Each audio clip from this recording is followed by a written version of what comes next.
9K yan. Alay sa ako sa kabila mag-out. Punta kayo sa Headphone naman, meron kami pagkita yung klase niya. Ito siya.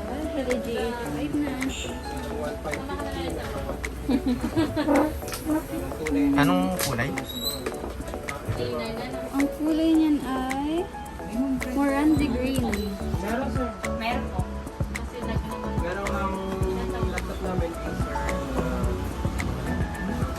Tapos ito yung mga kasama niyang freebies. Ito meron siyang kasamang back case. Ayan. Tapos ito meron siyang free na screen protection.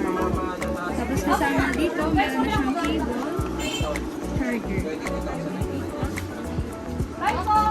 Bali, wala talaga siyang headset. Ano? Wala talaga siyang earbud. Kasi nasa ano po si boss, nasa Laguna po si Sir. Chat naman kita mo. Battery? 6,000 mAh na po siya. Power, marathon, non-stop playing. Para sa Check ko mahilig mami yung ano nito, yan. yung lagay ng SIM kung hybrid. 48 megapixel na rin po yung kanyang camera. Pag ma'am, ito ay dalawang SIM card ang gamit 90 hindi siya hertz. malalagyan na. Smooth nga yan sa display. Hindi siya lag. Ibig sabihin. Tsaka pagkaganyan. masyado siyang malapad. Tsaka malaki kasi 6.82 na siya. Ang screen display. Mm-mm. Okay, thank you, thank you.